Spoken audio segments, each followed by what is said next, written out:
भिक्खूची कर्तव्ये. यश आणि त्याच्या 4 मित्रांच्या धर्मांतराची वार्ता सगळीकडे पसरली आणि त्याचा परिणाम असा झाला की देशातील श्रेष्ठ कुळातील आणि त्याहून कमी प्रतीच्या कुळातील उपासक भगवंतांकडे त्यांच्या धम्माची दीक्षा घेण्यासाठी आणि बुद्ध आणि त्यांचा धम्म यांना शरण जाण्यासाठी आले. पुष्कळच लोक धम्मासंबंधीच्या मार्गदर्शनासाठी त्यांच्याकडे येऊ लागले. त्यापैकी प्रत्येकाला व्यक्तिशः मार्गदर्शन करणं कठीण आहे हे भगवंतांना माहीत होतं. म्हणून प्रतिदिनी वाढणाऱ्या परिव्राजकांच्या संख्येला संघ या नावाने धार्मिक संप्रदायाचे रूप देणे त्यांना आवश्यक वाटले. तेव्हा परिव्राजकांना संघाचे सदस्य बनवून त्यांना शिस्त लावण्यासाठी विनयाचे नियम बनवून ते संघाच्या प्रत्येक सदस्याने पाळणे आवश्यक केले. नंतर भगवंतांनी प्रत्येक शिष्याचे भिक्खू होण्यासाठी ज्या 2 अवस्थांमधून गेले पाहिजे त्या अवस्था ठरवल्या. पहिली अवस्था म्हणजे प्रत्येक शिष्याने परिव्राजक होऊन कित्येक वर्ष एखाद्या भिक्खूच्या नेतृत्वाखाली शिक्षण घेत राहणे.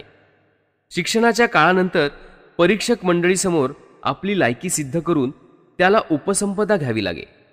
उपसंपदा ग्रहण केल्यानंतर तो पूर्ण भिक्खू होईल आणि संघाचा सदस्य बनेल असं त्यांनी ठरवलं. धर्मपरिवर्तनाच्या प्रारंभीच्या काळात अशी व्यवस्था करणं शक्य नव्हतं. म्हणून भगवंत परिव्राजकांना भिक्खूंना आपला धम्म सर्वत्र प्रस्तुत करण्यासाठी धम्मदूत पाठवत असत.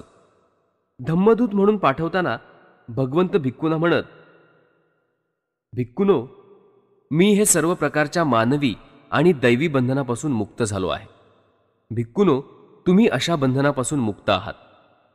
आता तुम्ही बहुजनांच्या हितासाठी, बहुजनांच्या कल्याणासाठी, मानवजातीच्या अनुकंपेने देवाच्या आणि माणसांच्या हितासाठी, सुखासाठी आणि कल्याणासाठी फिरत राहा.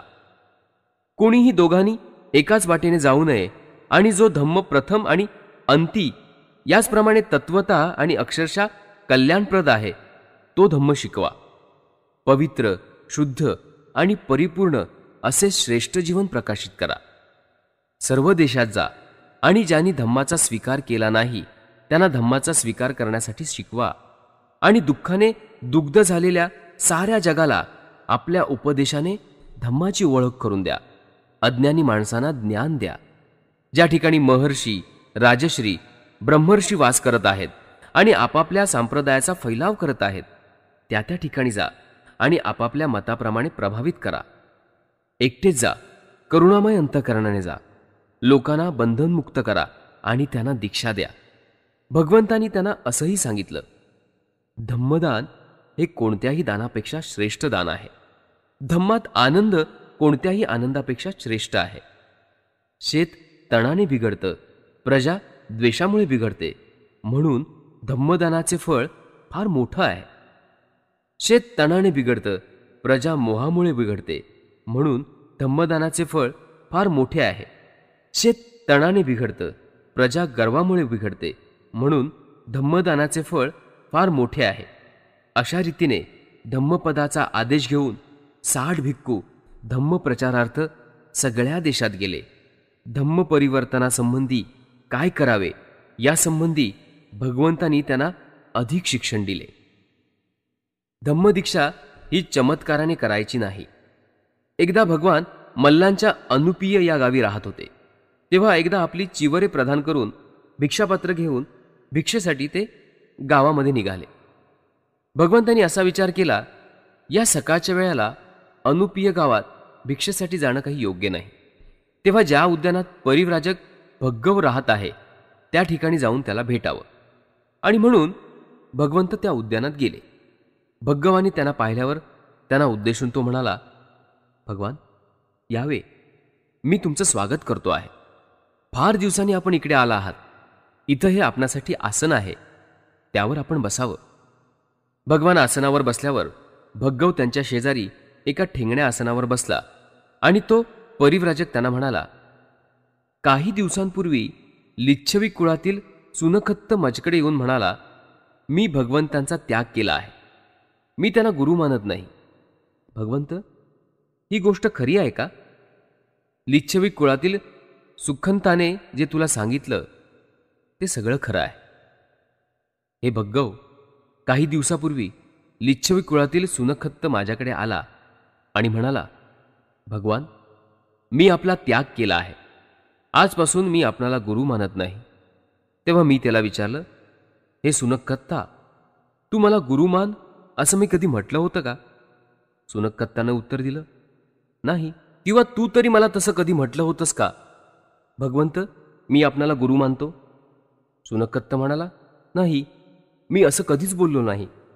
जर मी तुला सांगितलं नाही आणि तूही तशी इच्छा प्रदर्शित केली नाहीस, तर मग मी तरी असा कोण आहे किंवा तू तरी असा कोण आहेस की तू माझा त्याग करण्याच्या गोष्टी बोलाव्यास? पण भगवान, आपण सामान्य माणसापेक्षा काही अद्भुत चमत्कार करून मला दाखवत नाही. सुनखत्ता, मी तुला असं कधी म्हटलं होतं का की मी तुला अद्भुत चमत्कार करून दाखवीन आणि तू माझा शिष्य हो? नाही भगवान. किंवा तू तरी मला असं म्हणाला होतास का की सामान्य माणसाच्या शक्ती पलीकडचा अद्भुत चमत्कार भगवान मला करून दाखवतील म्हणून मी त्यांचा शिष्य होईन? नाही भगवान, असंही म्हटलं नाही. जर मीही तसं बोललो नाही आणि तूही तसा बोलला नाहीस, तर मग तू माझा त्याग करण्याच्या गोष्टी बोलतो आहेस, त्याला काय अर्थ आहे? माणसाला अद्भुत चमत्कार करता येतील किंवा येणार नाहीत हे सिद्ध करण्यासाठी मी आपला धम्म शिकवत नाही. माझा धम्म हा माणसाला आपल्या दुःखाचा पूर्ण निराश करता येईल हे शिकवतो. हा त्याचा उद्देश नाही का? अद्भुत चमत्कार दाखवले जावोत किंवा न दाखवले जावोत, तथागतांच्या धम्म उपदेशाचा उद्देश जो तथागतांच्या धम्माचे अनुसरण करतो तो आपल्या दुःखाचा नाश करू शकतो हा आहे. पण भगवान, सुनखत्त मला सारखा म्हणत राहिला, वस्तुजाताचा प्रारंभ कसा झाला हे भगवान काही सांगत नाहीत. अरे सुनखत्ता, मी कधी असं म्हटलं आहे का की ये आणि माझा शिष्य बन आणि मी तुला वस्तुजाताचा प्रारंभ स्पष्ट करीन? नाही भगवान.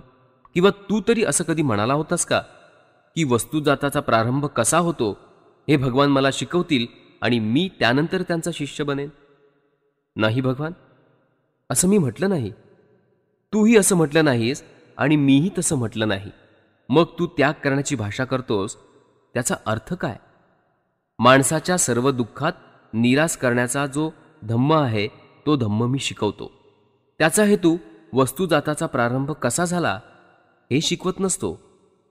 वस्तुजाताचा प्रारंभ कसा झाला हे शिकवो किंवा न शिकवो, दुःख निराकरणासाठी भगवान आपला धम्म शिकवत असतात. मग सुनखत्त, वस्तुजाताचा प्रारंभ झाला किंवा ते प्रारंभरहित आहे हे तुला समजण्यात काय अर्थ आहे? सुनखत्ता, वज्जी लोकात तू माझी अनेक प्रशंसा केली आहेस. सुनखत्ता, वज्जी लोकात तू धम्माचीही तू अनेक प्रकारे प्रशंसा केली आहेस. सुनखत्ता, वज्जी लोकात तू अनेक प्रकारे संघाची सुद्धा प्रशंसा केली आहेस. सुनखत्ता, मी तुला असं सांगतो की काही लोक तुझ्या संबंधी असं म्हणतात की लिच्छवी कुळातील सुनखत्ताला गौतमाच्या आदेशानुसार भिक्खूचे पवित्र जीवन जगता आले नाही, त्याला नियम पाळता आले नाहीत, म्हणून विनय झुगारून तो दुर्वर्तन करू लागला आहे. भगवा, अशा रीतीने लिच्छवी कुळातील सुनखत्ताला मी बोललो. तो धम्म आणि विनय यांचा त्याग करून आता अधोगतीच्या मार्गाला लागला आहे. सुनखत्ताने धम्म आणि बुद्धांचा विनय यांचा त्याग केल्यावर तो लोकांना असं सांगू लागला, बुद्धांची प्रज्ञा आणि बोधीमध्ये काहीच दैवी शक्ती नाही. बुद्धांनी केवळ आपल्या बुद्धीच्या जोरावर असा एक वैयक्तिक सिद्धांताचा शोध लावला आहे आणि प्रतिपादला आहे की ऐकणाऱ्याने आपले दुःख निवारण्यासाठी त्याचे परिपालन आणि आचरण करीत राहायचे. त्या धम्मामध्ये दैवी असे काहीही नाही. सुनखत्त अशा रीतीने बुद्धांची निंदा करण्याच्या हेतूने बुद्धांच्या सिद्धांतात गूढ किंवा दैविक काही नाही असं जो म्हणत सुटे, त्यात नक्की तथ्यांश होता. कारण बुद्धाने आपल्या धम्म परिवर्तनात अलौकिक किंवा चमत्कारिक अशा कोणत्याही साधनांचा उपयोग केला नाही. धम्म परिवर्तन हे बळाने करायचे नसते. एकदा भगवान राजगृह आणि नालंदा यांना जोडणाऱ्या राजमार्गावरून जवळजवळ 500 भिक्खूंबरोबर जात होते.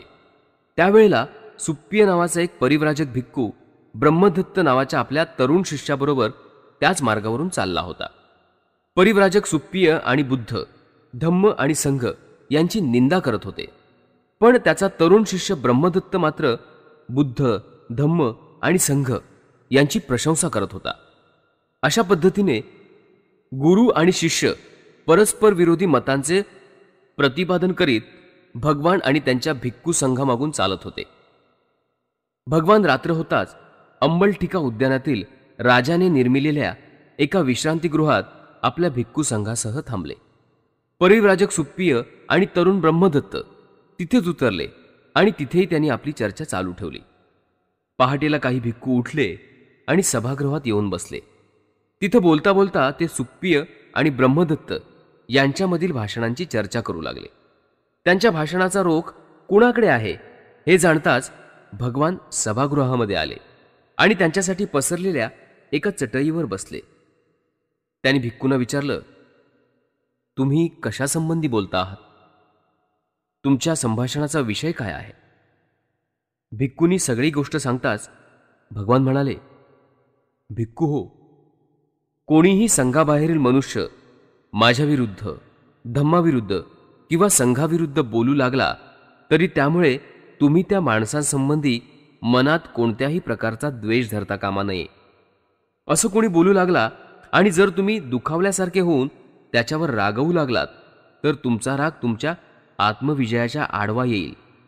जेव्हा इतर लोक तुमच्या विरुद्ध बोलतात त्यावेळी तुम्ही रागावलात आणि कष्टी झालात तर बोलणाऱ्याचे शब्द कितपत योग्य आहेत अथवा अयोग्य आहेत हे तुम्हाला कसं ठरवता येईल? भिक्खू म्हणाले, भगवान, आम्ही क्रोधाधिष्ठित झालो तर दुसऱ्याच्या भाषणाची योग्यता आम्हाला ठरवता येणार नाही. ही गोष्ट खरी आहे. भगवान म्हणाले, संघाबाहेरील लोक माझ्यासंबंधी, धम्मासंबंधी किंवा संघासंबंधी काही कमीपणा आणणारे शब्द बोलू लागले तर तुम्ही म्हणायचं, अमुक अमुक गोष्ट आमच्या संघात किंवा आमच्यामध्ये नाही आणि अशा रीतीने त्यांचे शब्द कसे खोटे किंवा चुकीचे आहेत हे व्यवस्थितपणे स्पष्ट करून दाखवायचं. भिक्खूनो, पण संघाबाहेरील लोक जेव्हा माझी, धम्माची आणि संघाची प्रशंसा करतील त्यावेळी तुम्ही त्यांना काय म्हणावं ते ऐका. प्रशंसा करणारा म्हणेल, हिंसेचा त्याग केल्याने श्रमण गौतम हा जीवहत्येपासून दूर राहतो. त्याने दंड आणि तलवार हाती धरण्याचे सोडलंय. दांडगेपणाची त्याला लाज वाटते. तो करुणामय असून सगळ्या जातीसंबंधी त्याच्या ठिकाणी मैत्री वसत आहे. ज्याचे धम्म परिवर्तन झाले नाही तो तथागतासंबंधी अशा प्रकारची प्रशंसा करण्याची संभावना आहे. किंवा तो म्हणेल, न दिलेले असे कोणाचे तरी काही घ्यायचे नाही. हे व्रतपालन करणाऱ्या गौतमाने लोभ सोडलेला आहे. जे दिले तेवढेच तो घेतो. आपल्या गरजा भागवल्या जातील असा त्याला विश्वास असतो. आपले जीवन प्रामाणिकपणाने आणि हृदयशुद्धीने तो व्यतीत करत असतो. किंवा तो संघाबाहेर मनुष्य अशी प्रशंसा करताना म्हणेल, व्यभिचाराचा त्याग करून गौतम हा ब्रह्मचर्य पाळत आहे. संभोग आणि सामान्य माणसाच्या क्रिया याच्यापासून तो दूर राहतो. तो प्रशंसा करणारा कदाचित असंही म्हणेल, श्रमण गौतम असत्य भाषण कधीही करत नाही. खोटेपणाला आपला स्पर्श होऊ देत नाही. तो सत्य बोलतो, सत्यापासून विचलित होत नाही. तो इमान राखतो. तो विश्वसनीय आहे. दिलेला शब्द तो कधी मोडत नाही. तो प्रशंसा करणारा कदाचित असंही म्हणेल, श्रमण गौतम निंदाजनक शब्द उच्चारित नाही. निंदेचा त्याने त्याग केलाय. जो इथे ऐकतो तो तिथल्या लोकांच्या विरुद्ध भांडण उभे करण्यासाठी इथं बोलत नाही. अशा रीतीने भिक्खूंना एकत्र आणण्यात, मित्र असतील त्यांची मैत्री अधिक दृढ करण्यात आपले जीवन व्यतीत करतो. तो शांती निर्माता आहे. शांतीप्रेमी, शांतीची मनापासून इच्छा करणारा आणि ज्यायोगे शांती वाढेल असेच शब्द उच्चारणारा आहे. किंवा तो म्हणेल, श्रमण गौतमाने उद्धट भाषणाचा त्याग केल्यामुळे त्याच्या मुखातून कधीही कठोर शब्द बाहेर पडत नाहीत. निर्दोष, सुश्राव्य, ललित, हृदयाला जाऊन भिडणारे, लोकांचे प्रेम वृद्धिंगत व्हावे असे शब्द तो बोलतो. किंवा तो असंही म्हणेल, चेष्टेखोर भाषणाचा त्याग केल्यामुळे श्रमण गौतम निरर्थक संभाषणात कधीच गुंतत नाही. तो योग्य वेळी बोलतो, सत्याला धरून बोलतो. धम्म आणि संघ यावर तो समयोचित बोलतो. अंतःकरणात साठवण्यासारखे शब्द तो बोलतो. समुचित उदाहरणं देतो. भेद स्पष्ट करतो आणि मुद्द्याला तो कधीही सोडत नाही. किंवा तो म्हणेल, श्रमण गौतम बीज किंवा रोप यांना सुद्धा इजा करत नाही. तो दिवसा फक्त भोजन करतो. रात्री अथवा मध्य दिवसानंतर अन्नसेवन तो करत नाही. जत्रेतील नाच, तमाशा, संगीताचे जलसे अशा ठिकाणी तो कधीही जात नाही. फुलमाळा, सुगंधी द्रव्य आणि उठणे यांनी तो आपणाला विभूषित करत नाही. लांबलचक उंच बिछाण्यावर तो कधीही पहुडत नाही. सोनं, रुपे तो कधीही स्वीकारत नाही. बिन शिजवलेलं अधान्य तो कधीही घेत नाही. स्त्रिया किंवा युवती यांचा तो स्वीकार करत नाही. दासदासी यांचा तो स्वीकार करत नाही. मेंढे, बकरी, बोकड यांचाही तो कधी स्वीकार करत नाही. कोंबड्या किंवा डुकरे तो स्वीकारत नाही. हत्ती, घोडे यांचा तो स्वीकार करत नाही. तो दूतांचे किंवा मध्यस्थांचे काम कधीही करत नाही. तो क्रयविक्रय करत नाही. लाचलुचपत, लाडीलबाडी यांच्या वाममार्गाला तो कधीही जात नाही. तो कोणाला विद्रूप करत नाही. तो कोणाचा खून करत नाही. कोणाला कडी घालून तो बांधत नाही. वाटमारी, दरोडे यांना मारहाण तो कधी करत नाही. भिक्खू हो, तथागताची प्रशंसा करताना धर्मपरिवर्तन न झालेला माणूस अशा प्रकारच्या गोष्टी बोलेल, पण त्यावेळी सुद्धा तुम्ही आनंदित होता कामा नये किंवा तुमचे हृदय उंचंबळून जाता कामा नये, कारण असे घडण्याने सुद्धा तुमच्या साधनेला बाधा येईल. संघाबाहेरील लोक जेव्हा तुम्हाला अशा रीतीने माझी, धम्माची किंवा संघाची प्रशंसा करतील, तेव्हा तुम्ही जे सत्य असेल ते सत्य म्हणून मान्य केले पाहिजे आणि असं म्हटलं पाहिजे, त्या किंवा त्या कारणास्तव ही गोष्ट खरी आहे. अशी गोष्ट आमच्यामध्ये आढळते हे अगदी बरोबर आहे. भिक्खूने धर्मप्रचारासाठी झटले पाहिजे. भिक्खूंना उद्देशून भगवंत एकदा म्हणाले, भिक्खूनो, मी जगाशी भांडत नाही, पण जग माझ्याशी भांडते. सत्याचा शिक्षक जगातील कोणीही माणसाशी भांडत नसतो. भगवंत, आम्ही स्वतःला वीर असे संबोधतो. आम्ही कोणत्या प्रकारचे वीर आहोत? भिक्खूनो, आम्ही संग्राम करतो म्हणून आम्हाला वीर म्हणतात. पण भगवान, आम्ही कशासाठी संग्राम करतो? श्रेष्ठ शील, श्रेष्ठ ध्येय आणि श्रेष्ठ प्रज्ञा याच्यासाठी आम्ही युद्ध करतो, म्हणून आम्हाला सगळे वीर म्हणतात. ज्या ठिकाणी शील संकटात असते त्यावेळी संघर्ष करायला घाबरू नका, दुबळेपणाने वागू नका. भाग चौथा. भिक्खू आणि उपासक. भिक्षापाश. संघ ही सुसंघटित संस्था असून त्याचे सभासदत्व सगळ्यांनाच मोकळे नव्हते. केवळ परिव्रज्या स्वीकारल्याने परिव्राजकाला संघाचे सभासदत्व लाभत नसे. उपसंपदा स्वीकारल्यानंतर परिव्राजक संघ सभासद बने. संघ ही एक स्वतंत्र संस्था होती. संस्थापकावर ती अवलंबून नव्हती. ती स्वायत्त संस्था असून आपल्याला आवडेल त्याला सभासदत्व देऊ शके.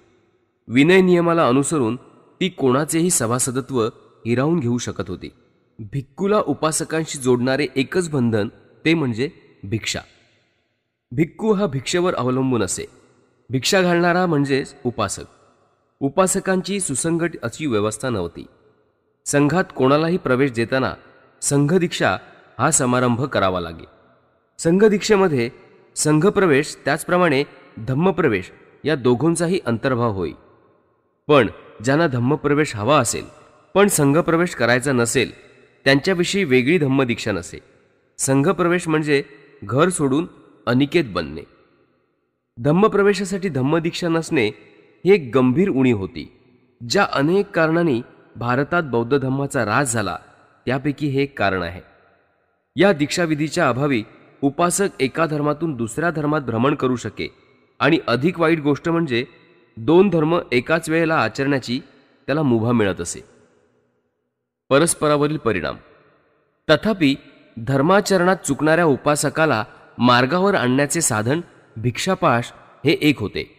या संबंधीचे अंगुत्तर निकायातील नियम लक्षात घेण्यासारखे आहेत. या नियमाशिवाय भिक्खूंचे दुर्वर्तन किंवा दुराचरण केल्यास तत्संबंधी दुसऱ्या भिक्खूकडे तक्रार करण्याचा उपासकाला सर्वसामान्य अधिकार होता. अशी तक्रार बुद्धाकडे आल्यावर आणि त्याने ती पडताळून पाहिल्यावर विनयपिटकामधील तत्संबंधीच्या नियमाला पुष्टी जोडून अशा प्रकारचे आचरण संघाविरुद्ध केलेला अपराध या सदरात सामील केले. विनयपिटक हे दुसरे तिसरे काहीही नसून उपासकांनी केलेल्या तक्रारीचा योग्य न्याय देण्याचे साधन आहे.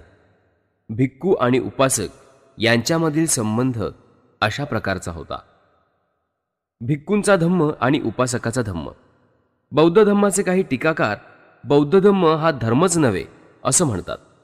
अशा टीकेकडे लक्ष देण्याचे कारण नाही, पण त्यांना जर उत्तम उत्तर द्यायचे असेल ते असे: बौद्ध धम्म हाच खराखुरा धम्म आहे आणि ज्यांना हे मान्य नसेल त्याने आपली धर्माची व्याख्या सुधारली पाहिजे. दुसरे काही टीकाकार या थरापर्यंत जात नाहीत. ते असं म्हणतात, बौद्ध धर्म हा केवळ भिक्खूंनी पाळावायचा धर्म आहे, सामान्य माणसाशी त्याचा काहीही संबंध नाही. बौद्ध धम्माने सामान्य माणसाला आपल्या परिसराच्या बाहेर ठेवले आहे. भगवान बुद्धांच्या संवादात भिक्खूचा उल्लेख इतका वारंवार आढळतो की बौद्ध धम्म हा केवळ भिक्खूंचाच धम्म होय या टीकेला बळकटी येते. म्हणून हा विषय अधिक स्पष्ट होणं जरुरी आहे. भिक्खूंचा आणि उपासकाचा धम्म समान होता का? किंवा भिक्खूला बंधनकारक असा धम्माचा एक भाग असून तो उपासकाला बंधनकारक नाही अशी वस्तुस्थिती आहे का? भगवान बुद्धांनी आपली प्रवचने केवळ भिक्खू संघाला उद्देशून केली आहेत, म्हणून ती केवळ त्यांच्यासाठी आहेत, उपासकांसाठी नाहीत. परंतु असं समजण्याचं कारण नाही. भगवान बुद्धांनी जे शिकवलं ते दोघांनाही लागू पडणार आहे. पंचशील, अष्टांगमार्ग आणि 10 पारमिता यांचा उपदेश करताना बुद्धांच्या मनात उपासक होते हे त्या त्रयींच्या स्वरूपावरूनच स्पष्ट करण्यासारखी गोष्ट आहे. आणि ते सिद्ध करायला कुठल्याही विवेचनाची गरज नाही. ज्यांनी गृहत्याग केला नाही, जे क्रियाशील गृहस्थी जीवन जगत आहेत, त्यांना पंचशील, अष्टांगमार्ग आणि पारमिता अत्यंत आवश्यक आहेत. गृहत्याग केलेल्या म्हणजे क्रियाशील गृहस्थी जीवनापासून दूर असलेल्या अशा भिक्खूंच्या हातून या त्रयींचे उल्लंघन होणे संभवनीय नाही. ते संभवनीय आहे गृहस्थांच्या बाबतीत. भगवान बुद्धांनी आपल्या धर्मोपदेशाला प्रारंभ केला तेव्हा तो प्राधान्याने उपासकांना उद्देशून असला पाहिजे. तथापि इथे तर्कावर विसंबून राहण्याची आवश्यकता नाही. बौद्ध धम्मावरील टीकेचे खंडन करायला प्रत्यक्ष पुरावाही आहे. त्या बाबतीत खालील प्रवचनाकडे लक्ष पुरवा. एकदा भगवान श्रावस्ती येथील अनाथ पिंडकांच्या जेतवनात राहत असता धम्मिक आणि इतर 500 उपासक त्यांच्याकडे आले. अभिवादन केल्यावर धम्मिक बाजूच्या आसनावर बसला आणि भगवंतांना उद्देशून म्हणाला, भगवान, गृहत्याग करणारे भिक्खू आणि गृहस्थ उपासक या दोघांचीही प्रगती करणारा आचार कोणता? इथे भिक्खूसह बसलेल्या उपासकांना ते मोक्षदायी सत्य ऐकू द्या. भगवंत म्हणाले, ऐक भिक्खू हो, कान देऊन ऐका आणि त्यांनी सांगितलेल्या नियमांचं पालन करा. दुपार झाल्यानंतर भिक्षेसाठी परिभ्रमण करू नका. त्यापूर्वी योग्य वेळी आपली भिक्षा गोळा करा. अवेळी येणारा अतिथी पाशात गुरफटतो. अन्नभिक्षा मागण्यापूर्वी रूप, गंध, शब्द, रुची आणि स्पर्श यासंबंधीच्या आसक्तीला आपल्या मनातून काढून टाका. भिक्षा मिळता क्षणीच एकटेच मागे फिरा आणि एकटेच बसून अविचलित म्हणजे बाह्य पदार्थामागे न धावणाऱ्या अशा स्थिर चित्ताने विचार करा. धर्मशील लोकांशी बोलताना हे भिक्खू हो, भाषणाचा विषय धम्म हाच नेहमी असू द्या. भिक्षा आपली राहती खोली, बिछाना, पाणी, स्नान ही केवळ साधने आहेत. याहून त्यांना अधिक महत्त्व नाही असं माना. या गोष्टींचा केवळ साधन म्हणून अनासक्तीने उपयोग करणारा भिक्खू हा कमलदल ज्याप्रमाणे पाण्याच्या थेंबाने कलंकित होत नाही, त्याचप्रमाणे सदैव निष्कलंक राहील. आता उपासकांना प्रगतीपथावर नेणाऱ्या आचारासंबंधी मी बोलतो. कधीही हत्या करू नका, मृत्यूची शिक्षा देऊ नका किंवा कत्तल करण्याची आज्ञा देऊ नका. सबळ, दुर्बळ कोणत्याही प्रकारच्या सजीव प्राण्याची कधीही हिंसा करू नका. सकल प्राणीमात्रावर प्रेम करा. कोणीही उपासकाने बुद्ध्या चोरी करू नये किंवा चोरी करण्याची आज्ञा देऊ नये. दुसरे देतील तेवढंच घ्यावं. उपभोग ही अग्निकर्ता समजून त्यापासून दूर राहा. ब्रह्मचर्य शक्य झाले नाही तर निदान कोणत्याही विवाहित परस्त्रीशी व्यभिचार करू नका. राजगृह किंवा चव्हाट्यावर थांबू नका किंवा तिथे खोटे भाषण करायला प्रोत्साहन देऊ नका किंवा तसं करण्याची अनुज्ञा देऊ नका आणि हा निर्बंध कायम पाळा. मद्यपान करू नका, दुसऱ्याला मद्य पाजू नका, मद्यपानात रमण्याची अनुज्ञा देऊ नका, हा निर्बंध कायम पाळा. मद्यपानाने मनुष्य कसा उन्मत्त होतो हे लक्षात ठेवा. मद्यपानाने मनुष्य पापचारणास उद्युक्त होतो आणि आपल्या स्वैराचारी बांधवांना पापाला प्रवृत्त करतो. म्हणून त्या उन्मादकारक व्यसनापासून, त्या मूर्खांच्या स्वर्गापासून सदैव दूर राहा. हिंसा, चोरी, असत्य भाषण, सुरापान, व्यभिचार यासारख्या गोष्टींपासून परावृत्त व्हा. सप्ताहामागून सप्ताह उपोसथाचे व्रत ग्रहण करा आणि श्रद्धामय अंतकरणाने अष्टशिलांचे पालन करा.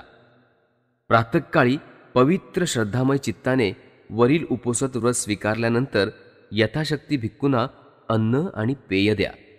आपल्या आईबापांचा सन्मान राखा, उपजीविका सन्मानाने करा. असा एकनिष्ठ उपासक दिव्य जगात प्रवेश करील. यावरून स्पष्ट होईल की धम्म हा दोघांना समान आहे, पण त्या दोघांकडून आचारावयाच्या निर्बंधात फरक आहे. भिक्खूला 5 व्रते अनिवार्य आहेत. आपण हत्या करणार नाही असे व्रत धारण करावे लागते. दुसऱ्यांनी न दिलेली दुसऱ्यांची मालमत्ता आपण स्वतःच्या मालकीची करणार नाही असं व्रत त्याला धारण करावं लागतं. कधीही असत्य भाषण करणार नाही असं व्रत त्याला धारण करावं लागतं. स्त्री सुखापासून परावृत्त राहण्याचं व्रत त्याला धारण करावं लागतं. उन्मादक पेय पिणार नाही असं व्रत त्याला धारण करावं लागतं. हे सगळे नियम उपासकालाही बंधनकारक आहेत. फरक आहे तो एवढाच की भिक्खूंच्या बाबतीत हे नियम अनुलंघनीय व्रतासारखेच आहेत. उलटपक्षी उपासकांच्या बाबतीत ते नैतिक कर्तव्य असून त्यांचे व्रतासारखेच आहेत. उलटपक्षी उपासकांच्या बाबतीत ते नैतिक कर्तव्य असून त्यांचे परिपालन स्वेच्छेने करायचे असते. याशिवाय त्यांच्यामध्ये लक्षात घेण्याजोगे 2 फरक आहेत. भिक्खूला खाजगी मालमत्ता ठेवता येत नाही, उपासकाला खाजगी मालमत्ता धारण करता येते. भिक्खूला परिनिब्बाणामध्ये प्रवेश करण्याचे स्वातंत्र्य आहे. उलटपक्षी उपासकाला निब्बाण हे पुरेसे मानले जाते. भिक्खू आणि उपासकामधील भेद आणि साम्य हे असे आहेत. तथापि धम्म हा दोघांना पण